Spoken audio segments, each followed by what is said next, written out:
Estamos leyendo Salmo 16 del 5 al 10. ¿En cualquier versión?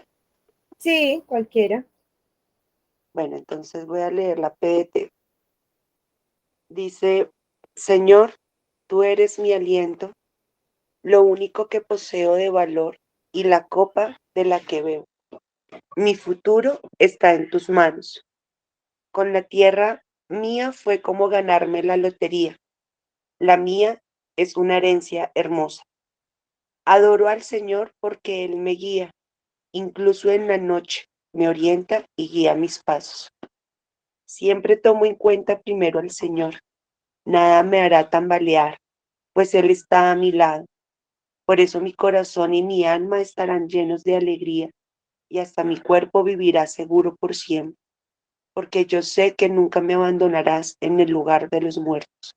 Nunca dejarás que tu fiel servidor se hunda en lo muerto. Hasta el 10, ¿sí? Sí, hasta el 10.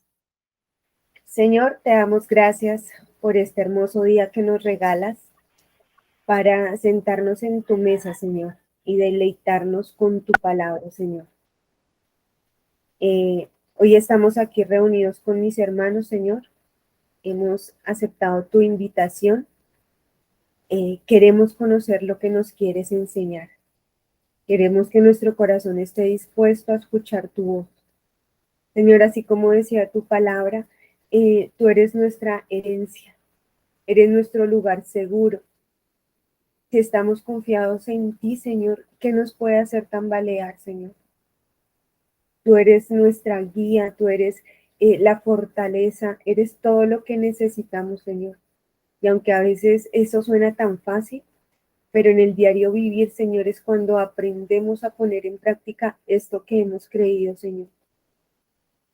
Hoy abre nuestro entendimiento, que nuestra mente y nuestro corazón esté atento a tu voz, Señor. Señor, hoy también bendigo a cada uno de mis hermanos que se reúne en el mundo, Señor, alrededor de tu palabra, a alabarte, a exaltarte, Señor. Señor, que este tiempo sea glorioso, Señor, que nuestro espíritu sea animado, Señor, que nuestras fuerzas sean renovadas, Señor, a pesar de lo del día a día, Señor, a pesar de las diferentes situaciones que se vivieron en la semana, Señor. Hoy venimos a tu mesa, Señor, a recibir ese refrigerio que nuestro cuerpo necesita. Gracias, Señor, por la vida de mis hermanos, Señor. Bendigo sus vidas, Señor. Gracias, Señor, por este plato tan placentero, Señor, que nos traes. Gracias por tu Santo Espíritu, quien es quien nos guía, nos fortalece. Gracias, Señor, porque es la prueba viva de cuánto nos ama, Señor. Gracias, Señor. En el nombre de tu Hijo Jesús. Amén y amén. Bueno, mis hermanos, hoy vamos a estudiar un poquito y por favor quiero que todos me ayuden, estén conmigo, me ayuden a llevar esta hermosa enseñanza que el Señor hoy nos ha traído. Estábamos leyendo el Salmo 16, desde el versículo 5 hasta el versículo 10, y decía que en la versión que leía Andrea, en la PDT, decía que el Señor era mi alimento y lo único que poseo de valor. Entonces, me parece eso bonito saber que con eso el Señor hoy nos recibe. Ver que de verdad Él es nuestro aliento y de verdad es lo único de valor que poseo, es un gran interrogante para nuestras vidas. Y en estos días hemos visto, o el Señor nos ha enseñado, que nos ha dado una identidad, ¿cierto? Hemos visto que somos hijos y que somos iglesia, ¿sí? ¿Vale? Dale, papi.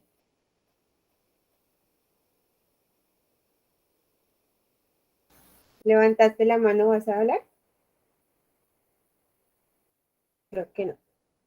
Bueno, hemos visto que somos iglesia, pero no una iglesia para estar quieticos y reposados, sino una iglesia activa que muestra el fruto que hemos o la semilla más bien, y el fruto que hemos dado, que también hemos estudiado que somos fuente y que estamos capacitados para seleccionar esa semilla para dar un buen fruto, y también que estamos capacitados y completos.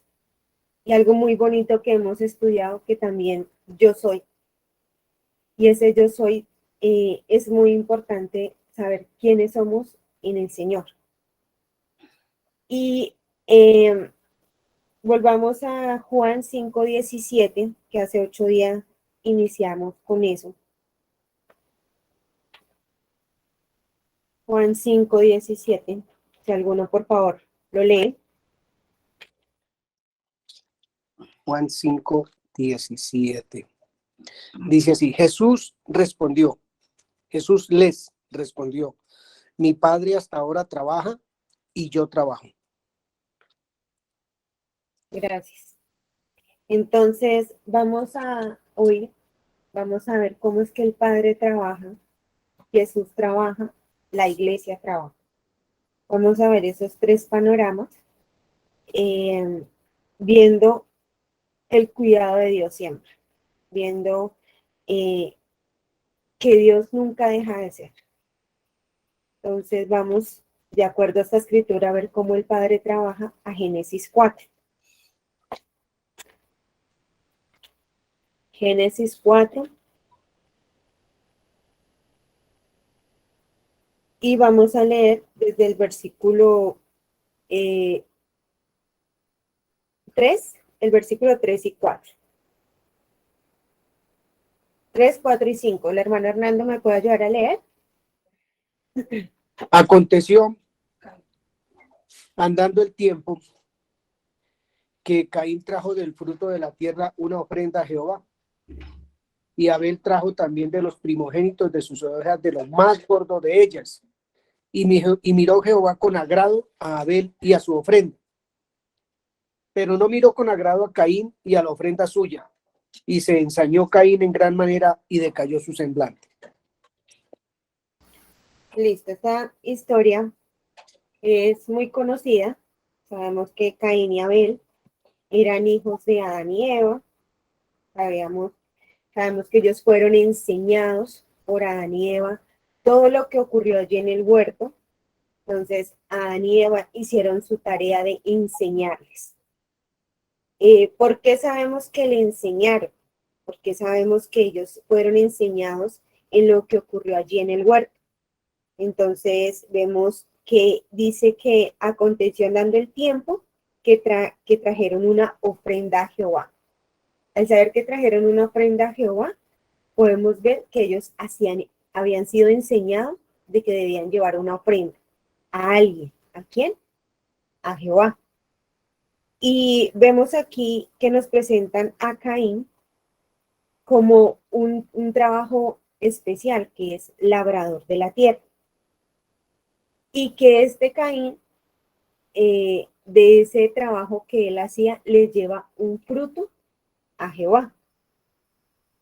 Pero algo ocurre en el versículo 5 que dice que Jehová no miró con agrado a Caín y a la ofrenda suya.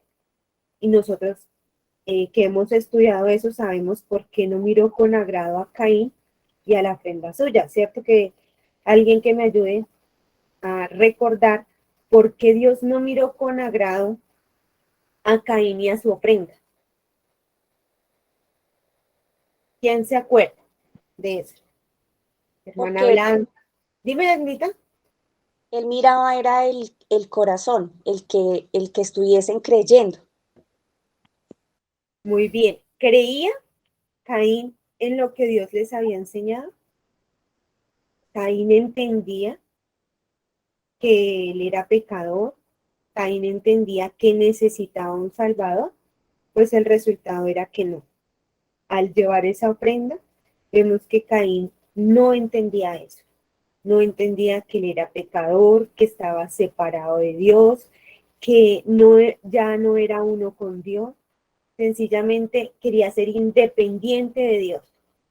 Pero aún así Dios, me encanta cómo él entra a escena al ver un corazón así. Ver cómo Dios siempre está atento a todos. Dios no deja pasar en alto nada, siempre está ahí. Y en el versículo 6 dice, entonces Jehová dijo a Caín, entra Jehová buscando a Caín, ¿por qué te has ensañado y por qué ha caído tu semblante? Veo a un Dios que no pierde oportunidad de mostrarse, de estar ahí presente, él no deja de trabajar. Como decía al principio, él no deja de ser y ahí estaba en su tarea. Venga, Caín, usted, ¿qué le pasa? Y muy importante lo que viene a continuación, dice, si bien hicieres, o sea, Caín podía hacer el bien, Caín podía cambiar eso que iba a ocurrir en los versículos después. Era decisión de Caín, sí, pero Dios siempre estaba ahí atento a Caín. Y dice, ¿no serás enaltecido? O sea, le está diciendo, mire, usted también puede ser hijo. Caín, si usted, si bien hicieres, vas a ser mi hijo. Te voy a dar un nombre. Dice que también se puede enseñorear del pecado. O sea, ¿estaba capacitado Caín para hacer la buena obra? Sí. Pero vemos que el resultado y la decisión de Caín fue otra. Ahora vamos al versículo 11. Entonces, Jehová vuelve a hablar con Caín y entablan una conversación y le dice, ¿por qué mató a su hermano? Y Caín, dice, ¿acaso es que yo tenía que cuidarlo? Muy enaltecido él con su hermano, con Dios, perdón. Entonces, en el versículo 11 le dice Jehová a Caín, ahora pues, maldito sea tú de la tierra, que abrió su boca para recibir de tu mano la sangre de tu hermano. Cuando labres la tierra, no te volverá a dar su fuerza. Errante y extranjero serás en la tierra. ¿Cuál era el trabajo de Caín? ¿Cuál era su profesión? ¿Se acuerdan cuál era la profesión de Caín? Labrar la tierra. Muy bien, labrador de tierra. Y ahora dices, la tierra con la cual tú trabajabas y sacabas fruto de ella, ya no va a pasar. O sea, ya de aquí en adelante la tierra no te va a dar ningún fruto. Le está diciendo, por más que trabaje, no vas a recibir fruto de ella. Errante y extranjero serás. Y Caín, mejor dicho, se echa a morir, que pobrecito él y todo. Pero Dios otra vez le dice, mire, ciertamente, versículo 15, cualquiera que te matare a Caín, 7 veces será castigado. Entonces Jehová puso señal en Caín para que no lo matase cualquiera que lo hallara. Dios le estaba diciendo a Caín, Caín, tú no quieres depender de mí, pero aún así vas a depender de mí. No vas a morir de hambre porque yo te voy a sustentar. Nadie te va a matar porque yo te voy a cuidar. Todo lo que hagas, yo voy a estar ahí. Dios siempre estaba ahí mostrando que Él podía cambiar, que podía tomar la decisión correcta, si bien hicieres. Dios estaba ahí mostrándose a Caín. Vemos que la misma palabra dice que Caín era hijo del diablo, no quería parte en el reino del Señor. Y después del versículo 16 hasta el 26 vemos que Caín tuvo familia y le enseñó lo que él quería, ser independiente de Dios, total independencia de Dios. Pero Dios lo dejó, ¿no? Porque siempre lo sustentó, siempre le dio su comida, siempre lo guardó, siempre estuvo ahí, pero Caín no quiso estar con él, tomó una decisión lejana de él. Vemos este ejemplo claro de cómo Dios trabaja en este Génesis 4. Vemos a un Dios que no deja de trabajar. Vámonos a Juan 5, por favor. Juan 5, versículo 19. Versículos 19 y 20. ¿Quién me ayuda a leer? Yo. Gracias.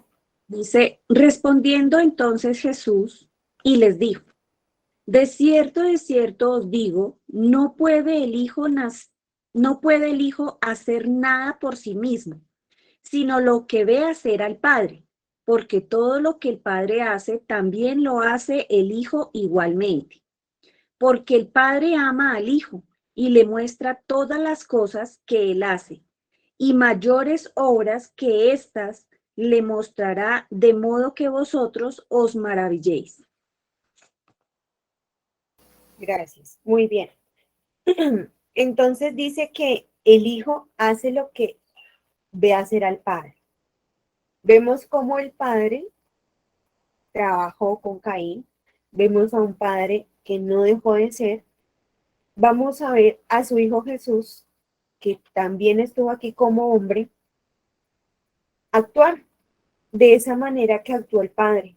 Dice que no puede hacer nada de lo que ve hacer a su Padre. O sea, Jesús vio hacer algo al Padre y eso que vio hacer al Padre lo puso en práctica.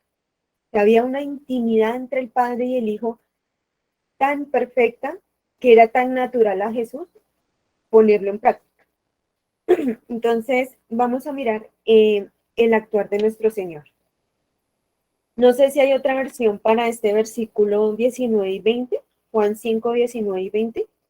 ¿Alguien tiene otra versión?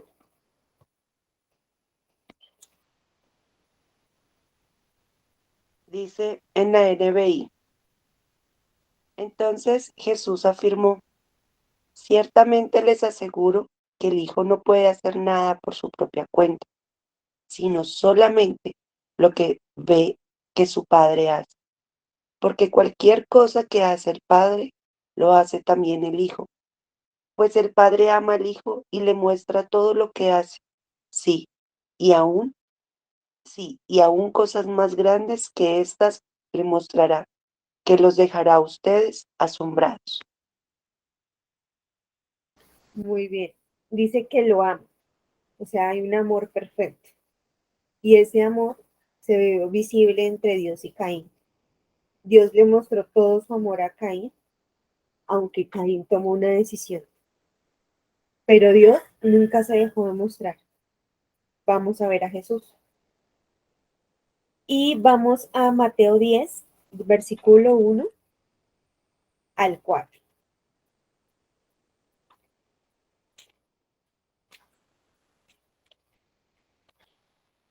Mateo 10, del 1 al 4. Dice,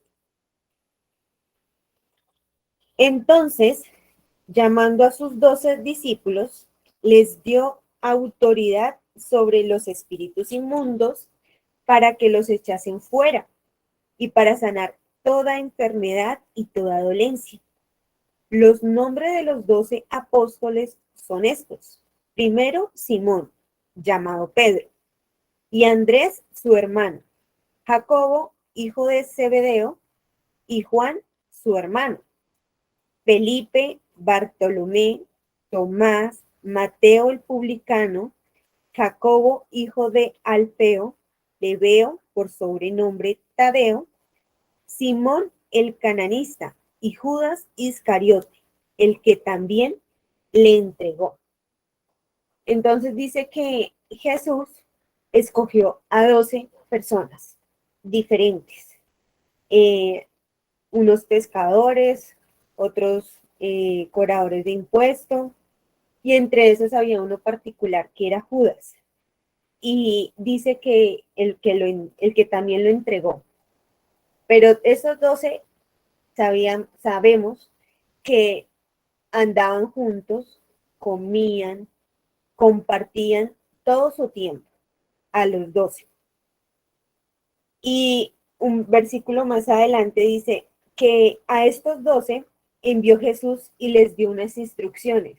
Envió a 12, envió a 11, envió a 10, envió a todos sus 12, pues les puso una misión, una tarea, mostrando el amor de Dios en ellos, enseñándoles todo el tiempo a estos 12 discípulos el reino del cielo, mostrándoles al Padre. Aunque sabemos que Jesús siempre hacía muchos milagros, sanaba, levantaba muertos, hacía cosas maravillosas, estos 12 discípulos había una intimidad entre ellos, la palabra de Dios estaba en ellos, todo el tiempo la escuchaban, todo el tiempo estaban ahí en esa intimidad. Y vamos a ver Dios qué les pone a hacer. Dice, por camino de gentiles no vayáis, y en ciudad de samaritano no entréis, sino id antes a las ovejas perdidas de la casa de Israel. Y yendo, predicad diciendo, el reino de los cielos se ha acercado. Sanad enfermos, limpiad leprosos, resucitad muertos y echad fuera demonios. De gracia recibiste, dad gracia. O sea, a estos 12, Jesús, los envió a hacer una tarea. Vaya, predique, vaya, hablen de que yo he llegado, de que el reino de Dios está cerca, de que ya llegó las nuevas de salvación. Y entre esos 12 estaba Judas. Y eso a mí me llama mucho la atención porque todo el tiempo Judas estuvo ahí, atento a escuchar la palabra, a escuchar la verdad. Pero hay algo que Judas no pudo hacer, no hizo, no tomó esa decisión de hacer, que los otros 11 se hicieron. Y viendo eso, vamos a Juan 3. Otra persona que me ayuda a leer, por favor. Juan 3, versículo 18 y 19. Yo a leer. Vale. El que en él cree no es condenado, pero el que no cree ya ha sido condenado, porque no ha creído en el nombre del unigénito Hijo de Dios. Y esta es la condenación, que la luz vino al mundo y los hombres amaron más a las tinieblas que la luz, porque sus obras eran malas. Muy bien. En Jesús veo que todo el tiempo nos hablaba de lo mismo, ¿cierto? En todas las enseñanzas que nuestro Señor hace, dice, el que cree no será condenado. Y en esa intimidad que tenía con sus 12 discípulos decía, mire, si ustedes no me creen, van a ser condenados. Judas tenía esa oportunidad de escuchar todo el tiempo esa verdad. Todo el tiempo sabía que si no creía en el Hijo de Dios, iba a ser condenado. Estuve averiguando sobre Judas Iscariote y decían que él nunca pecó, que sencillamente fue tanta su obediencia a Jesús que por eso fue y lo traicionó, que por eso fue y lo vendió por unas 30 monedas de plata, que antes él debe estar en el cielo por ser tan obediente a Jesús, porque si no, no se hubiera podido cumplir la escritura. Viendo todo eso y viendo cómo el hombre se quiere justificar ante sus actos, porque eso es una justificación, ¿cuántas veces hemos visto y estudiado de que Dios no coge ni puede tomar nuestra voluntad y hacer con ella lo que quiere? Yo soy el que tomo decisiones, yo soy la que digo qué quiero y qué no quiero, cómo voy a actuar, si quiero creer o no. Si eso fuera así, como dicen esos estudiosos, porque han sacado pergaminos donde dicen que quieren hacer eso. Sí, que levantó la mano. Es que quería como decir algo, y es que sobre todo que la salvación no es por obras, sino por creer. Muy importante eso. El Señor dice, el que cree en mí. Y en estos estudios dicen que fue tanta la obediencia de Judas que por eso él fue y lo vendió. Entonces, como decía, nuestra voluntad del Señor nunca la toca. Nuestra voluntad es mía y cada uno tiene su voluntad y toma las decisiones.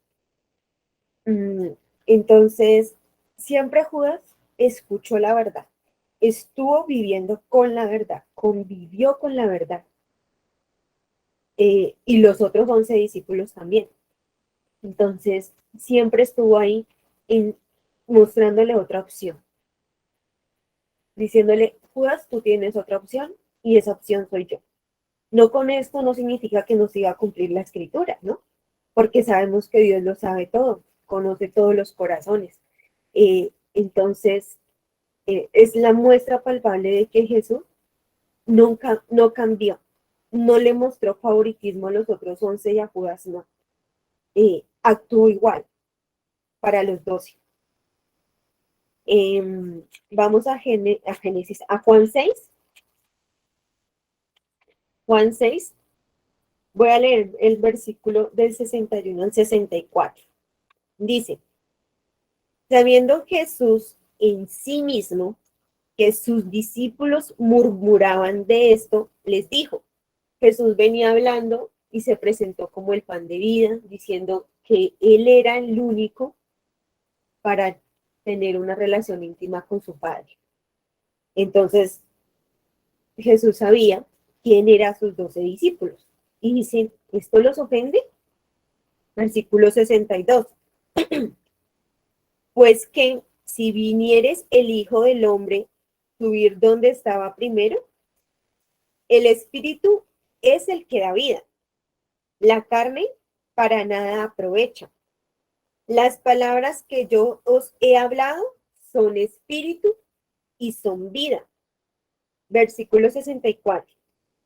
Pero hay alguno de vosotros que no creen, porque Jesús sabía desde el principio quiénes eran los que no creían y quiénes le habían de entregar.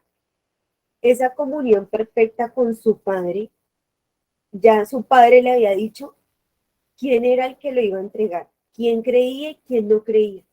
Pero aún así, mi Señor actuaba igual para todos. Dime, Nica.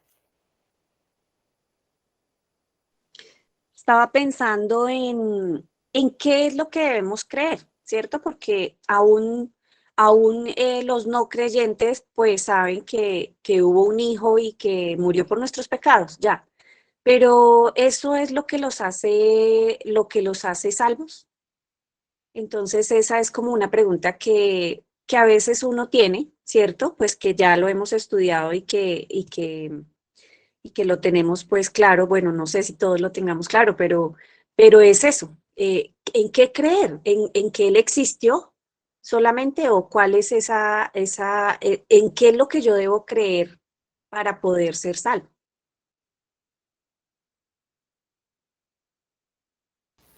¿Alguien quiere dar alguna respuesta de lo que hemos estudiado? Pues yo digo que pues creer en Él es que Él es el Hijo de Dios y que es el mismo Dios vivo, que vino acá a la tierra para que nosotros pudiéramos volver a tener esa comunión con Él como la tuvo Eva y Adán. Es lo que yo pienso, ¿no? Gracias, Blanquita. Vemos a Jesús que creía en su Padre, pero ¿cuál era el resultado de Jesús? ¿Cómo actuaba Jesús? ¿Algo parecido al Padre? ¿Algo más o menos que el Padre? ¿O dice que igual al Padre? Dice que igual al Padre.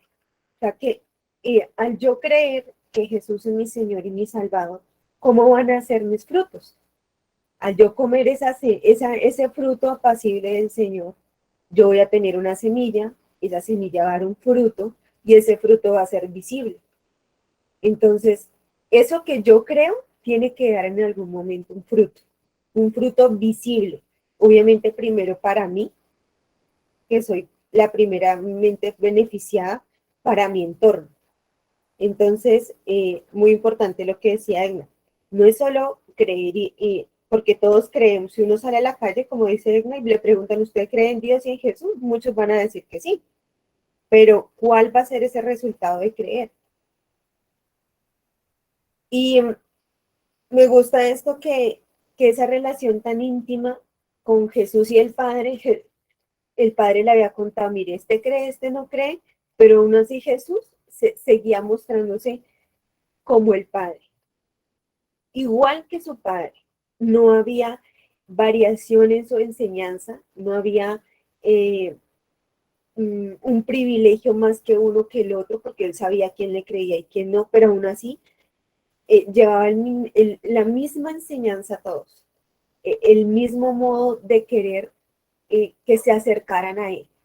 Y vuelvo y digo, Judas siempre tuvo una oportunidad de tomar otra decisión y nosotros estamos capacitados para tomar decisiones todo el tiempo.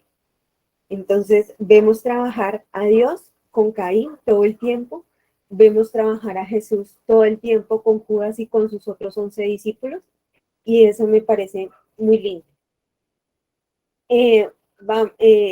Después, obviamente, después de que Judas estuvo en la alimentación de los 5.000, en la resurrección de Lázaro, en todas estas escenas, y, y como que no le pasó nada en su ser. Vamos a Juan 13, del 1 al 5. Juan 13, del 1 al 5, por favor. Lo voy a leer. Dice, antes de la fiesta de la Pascua, sabiendo Jesús que su hora había llegado para que pasase de este mundo al Padre, como había amado a los suyos que estaban en el mundo, los amó hasta el fin. Y cuando cenaban, como el diablo ya había puesto en el corazón de Judas Iscariote, hijo de Simón, que le entregase, sabiendo Jesús que el Padre le había dado todas las cosas en las manos y que había salido de Dios y a Dios iba, se levantó de la cena y se quitó su manto, y tomando una toalla se la ciñó.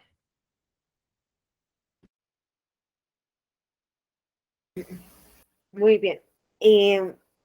Volvemos a ver a un Jesús donde muestra amor a sus 12, porque es un amor puro, perfecto. O sea, se ve tan palpable el amor por todos sus 12 discípulos que va y le lava los pies. Y aunque Pedro decía que no se los quería dejar lavar, aún así a sus 12 se los lavó. Y dice que, aunque dice en el versículo 10, el que está lavado no necesita lavarse los pies, pues está todo limpio. Y vosotros limpios estáis, aunque no todos. Todo el tiempo le recordaba, no todos aquí están limpios. Tienes la oportunidad. No todos están limpios, pero mi tarea es enseñarles la verdad. Y eso me parece hermoso, saber cómo nuestro Señor Jesús se muestra y pienso en nosotros, cómo nos mostramos a nosotros mismos, a, a nuestro entorno, cómo estamos construyendo, porque el Señor Jesús vemos que construía con su Padre una relación perfectamente visible con sus 12 discípulos, perfectamente visible para mostrar su naturaleza, quién era. Ahora el Padre nos hace esa invitación de que también nosotros construyamos.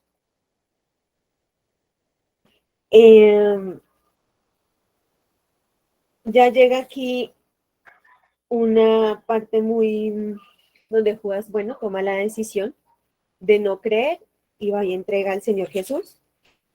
Y de ahí para adelante estaban en la cena, Judas se va a entregar a Jesús, pero viene un tiempo maravilloso con sus 11 discípulos.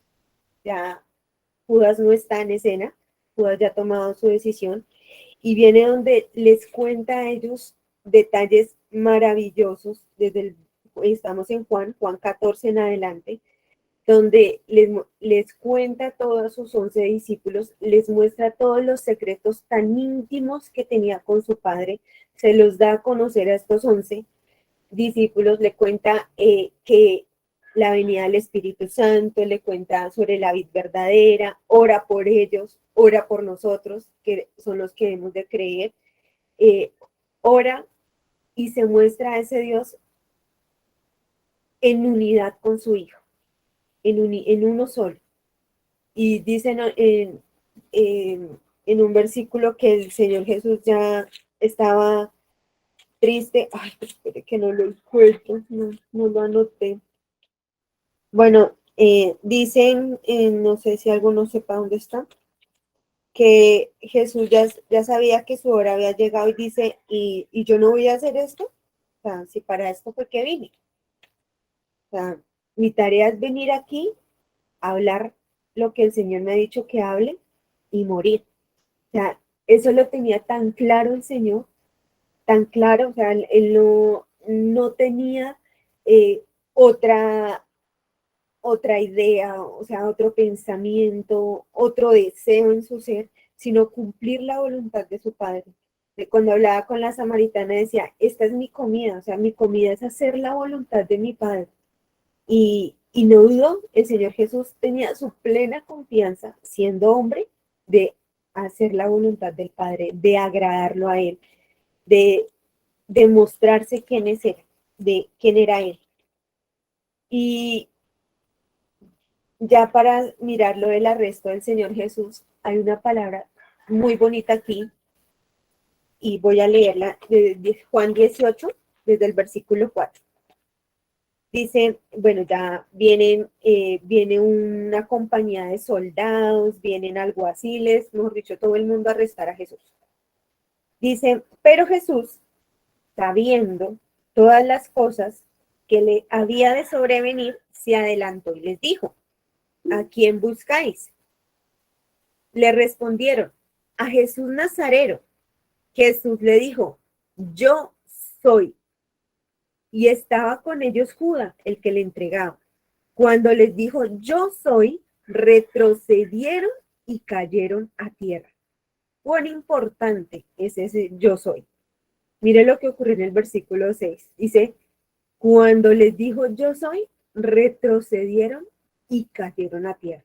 Eso para mí fue impresionante, saber que ese yo soy es de una magnitud grandísima. Dime, Edna.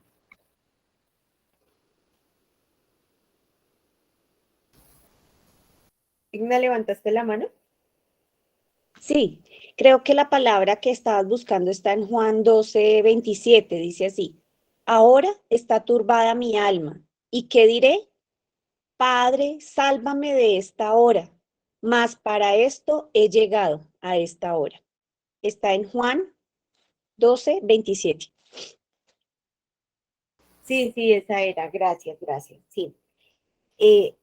Muy bien lo que él dice, más para esto he llegado. O sea, él sabía que venía. Él sabía cuál era su tarea. Y volviendo a Juan 18, ese yo soy, cuán poder tiene saber y que entendamos nosotros ese yo soy en nuestra vida. Porque toda esa gente que venía, dice que una compañía de soldados son entre 70 y 200 personas, más los alguaciles, más toda la gente que venía alrededor. Dice que cuando les dijo yo soy, retrocedieron y cayeron en tierra. O sea, solo la palabra de nuestro Señor, cuán poder tiene en nuestras vidas, cuánto afecta a los demás. Eh, Antes de continuar, quiero escucharlos, quiero saber qué han entendido para que por favor compartan. Sí, dale, Tami. A mí me parece algo como muy, no sé, curioso. El hecho de que, por ejemplo, Judas estuvo todo el tiempo al lado de Jesús, pero no creyó. Y eso es lo que me recuerda este versículo cuando ellos se caen y dicen, no, antes de eso dice, yo soy. Entonces a mí me parece que no sé, esto me recuerda mucho a la fe, porque pienso que esto está muy unido con creer.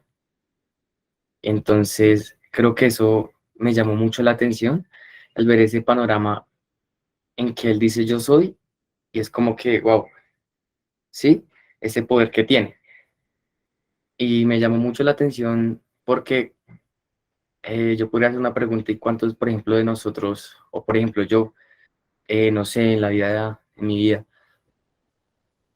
Tengo a Jesús ahí y es como que no decido creer en lo que él ya me dijo, ¿sí? O en lo que ya hizo. Entonces eso me llama mucho la atención. Sí, esto definitivamente no es religión, porque la religión mata. Esto es, tiene que ser vida, tiene que ser deseable, esta comunión con el Padre.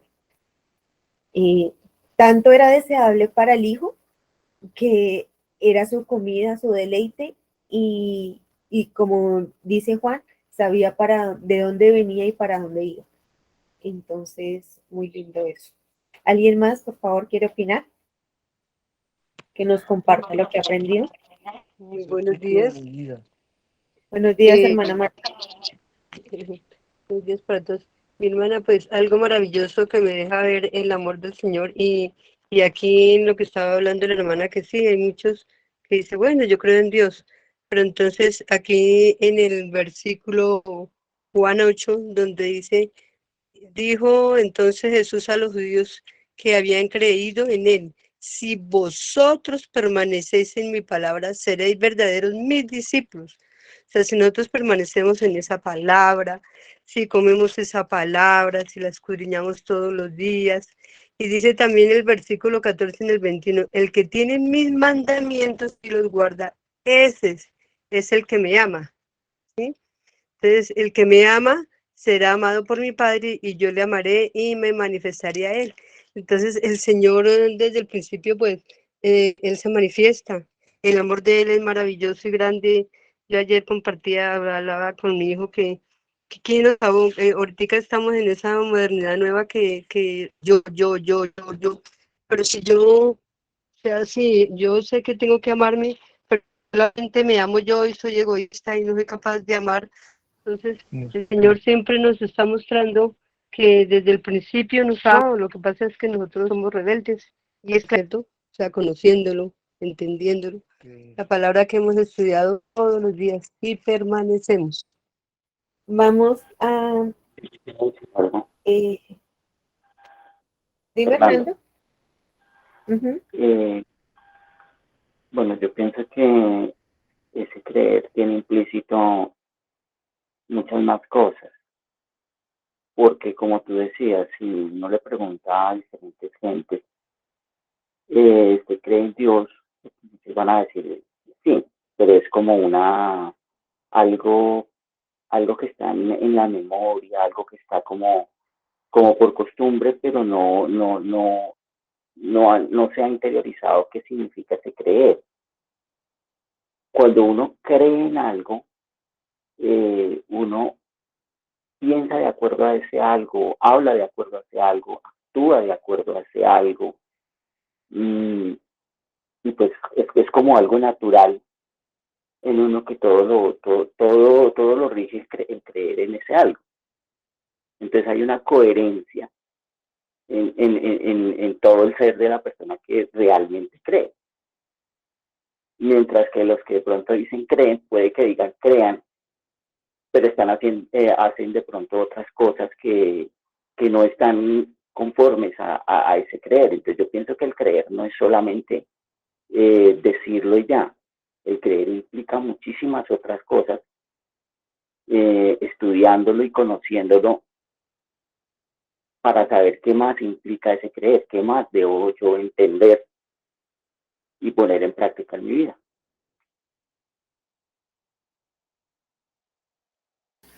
Gracias, Fernando. Sí, definitivamente el creer en el Señor nos tiene que mostrar a nosotros su naturaleza. Y dice que nosotros ya somos participantes de esa naturaleza divina.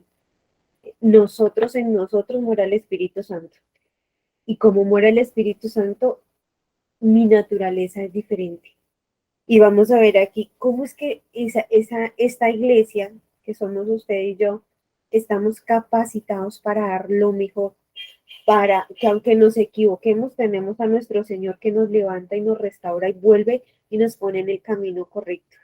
Que esto no es de la noche a la mañana, sino que esto es un proceso día a día, que esto no es que Dios no es el genio de la lámpara maravillosa y que ya quiero que cambie mi carácter o que ya quiero que solucione este problema, sino que día a día el Señor nos va transformando de una manera que nosotros podamos ver su amor palpable en nuestras vidas. Y como lo estamos viendo en nosotros, podemos también mostrarlo, porque esto no es solo para llenar mi vasija, sino para darla.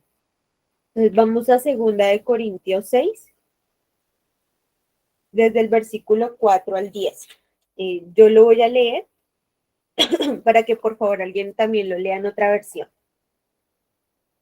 2 Corintios 6, del 4 al 10. Dice, antes bien, nos recomendamos en todo como ministros de Dios, en mucha paciencia, en tribulación, en necesidades, en angustia, en azotes, en cárceles, en tumultos, en trabajos, en desvelos, en ayunos, en pureza, en ciencia, en longanimidad, en bondad, en el Espíritu Santo, en amor sincero, en palabra de verdad, en poder de Dios, con armas de justicia a diestra y siniestra, por honra y por deshonra, por mala fama y por buena fama, con engañadores, como engañadores, pero veraces, como desconocidos,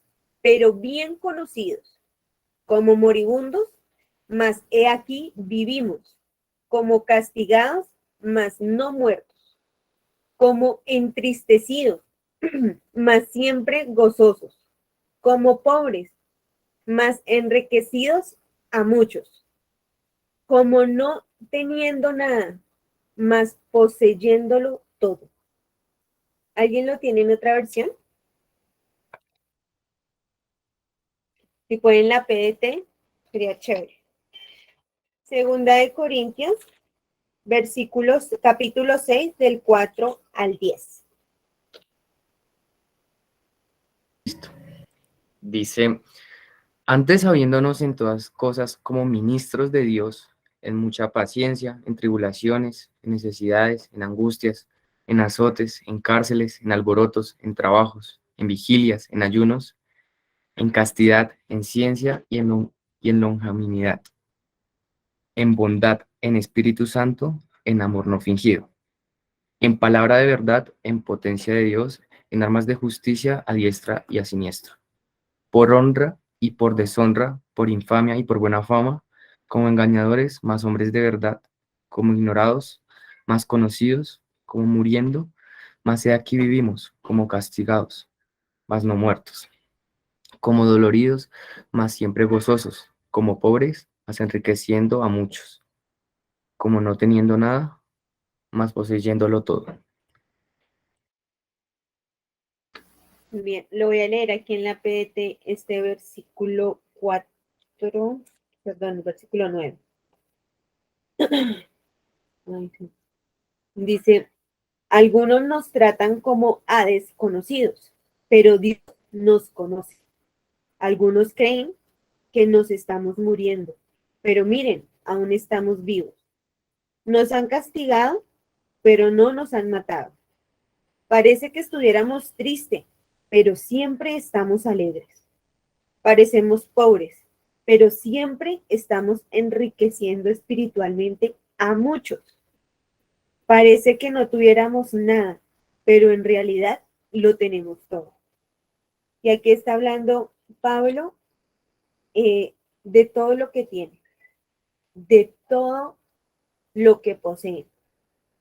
Y dicen que en estos versículos dicen que sí, que van a haber tribulaciones, angustias, pero que lo tienen todo, que lo poseen todo, que aunque aparentemente no tienen nada, lo tienen todo. Dice que enriquecen a los demás. Nosotros lo tenemos todo, estamos enriqueciendo a los demás. Esa es la hermosa tarea que el Señor nos ha dado, ser bendición a los demás. Vamos a construir, pero no podemos solos.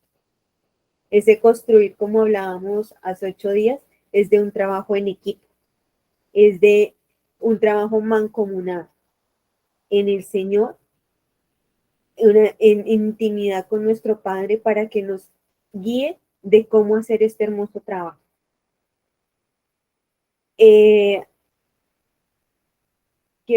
No sé qué piensa Alex, la hermana Blanca, Jenny, no sé si puedas hablar también para que nos compartas. Yo pienso que a veces cuando uno lo dice pues uno lo ve fácil, ¿no? O sea, uno dice, bueno, yo creo en Jesucristo, yo pues estoy dando como de cierta manera esos frutos y pues efectivamente nosotros estamos en ese proceso.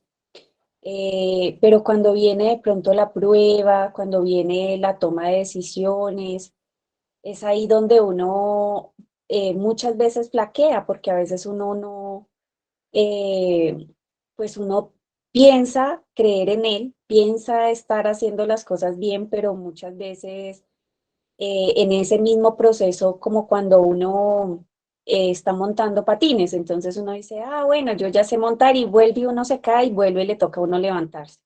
Y vuelve uno se cae y se raspa la rodilla y todo, y vuelve uno y se levanta y lo intenta de nuevo y otra vez. Y si uno es pequeñito, pues los papás están ahí para ayudarle a uno y así es.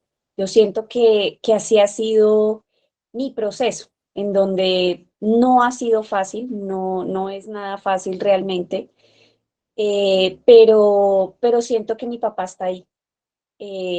Dice esta palabra que acabaste de leer, entristecidos pero gozosos.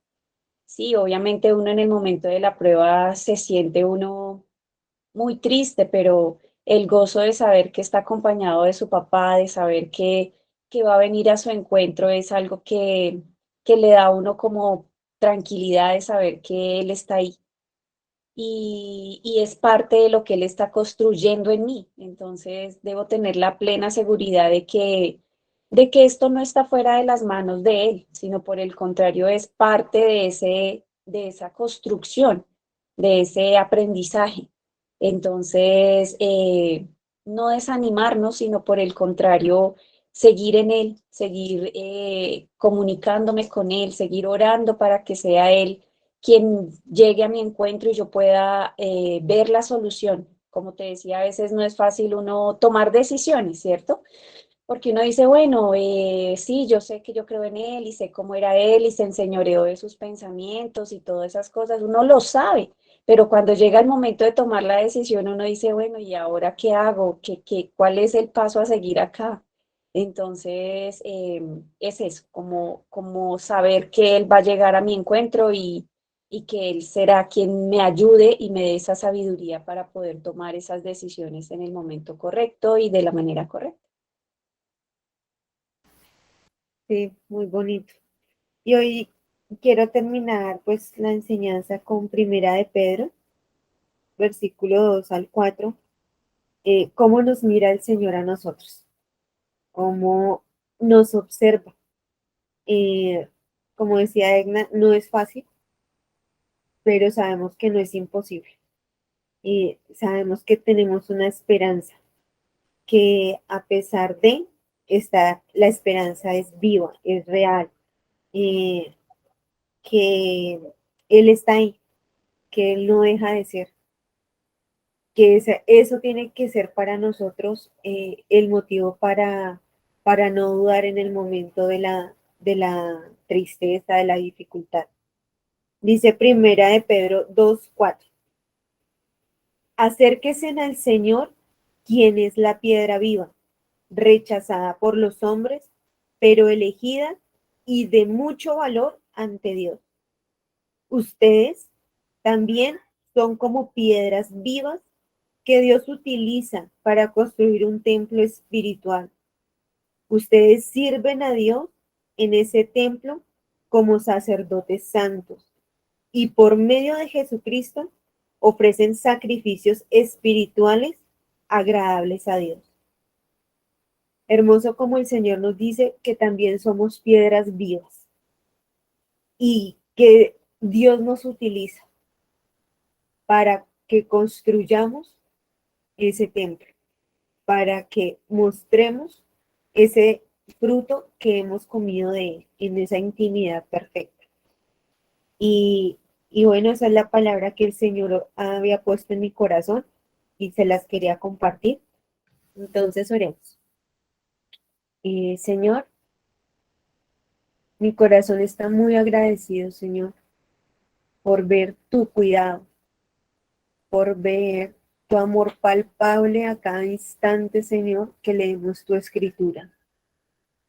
Ver, Señor, que nos has escogido para hacer un trabajo maravilloso, para mostrar tu amor en la tierra, Señor, para que seamos para que podamos transmitir tu verdad, Señor, para que el mundo vea que realmente existes, que no eres ese Dios que nos han pintado, un Dios ogro, un Dios malo, un Dios que no ama, sino para mostrar ese Dios amoroso, el Dios que está siempre al cuidado de nosotros. Señor, sabemos que los tiempos son difíciles, tú nos los has dicho, Señor, pero también nos dices que estamos capacitados para toda buena obra, Señor, que somos aptos para mostrar, Señor, esa naturaleza perfecta que tú has puesto, Señor. Gracias a tu perfecta obra en la cruz. Gracias al morir y resucitar, Señor. Gracias a ese privilegio. Vive en mí el Espíritu Santo, Señor, y en cada uno de mis hermanos. Podemos tener esa relación íntima contigo, de acercarnos a ti, Señor, confiadamente. Señor, que a pesar de que a veces nos equivoquemos, Señor, tú estás ahí, levantándonos, dándonos nombre, dándonos identidad, enseñándonos quiénes somos, qué tanto tú nos has dado, Señor, abriendo nuestra mente, renovándola, Padre bueno. Gracias, Señor, por no cansarte. Gracias por ser fiel a tu palabra. Gracias por tu palabra, Señor, que es la que renueva nuestros entendimientos, nuestro ser entero. Como hemos aprendido, Señor, todo el tiempo debe haber unidad en nuestro ser, en lo que pensamos, en lo que hablamos, en lo que actuamos. Como decía mi hermano, tiene que ser visible, Señor, en quien hemos creído. Ayúdanos, Señor, a no desfallecer. Ayúdanos, Señora, a estar ahí seguros y confiados, Señor. Que esta palabra sea implantada en nuestros corazones para que dé mucho fruto, Señor. Un fruto que sea delicioso a la vista, Señor, y bueno para comer para muchos, Señor. Gracias, Señor, por las diferentes situaciones que vivimos, porque en ellas, Señor, debemos aprender que tú estás ahí, Señor. Bendigo la vida de mis hermanos, los que están viajando, los que están en diferentes actividades, los que se reúnen aquí. Señor, guárdalos, guárdalos, Señor, y que vean, Señor, día a día el amor tuyo en sus vidas, Señor. Gracias, Padre bueno, por este día. Gracias, Señor, por guardarnos. En el nombre de tu Hijo Jesús, Señor. Amén y amén. Bueno, mis hermanos, muchas gracias por salir al encuentro.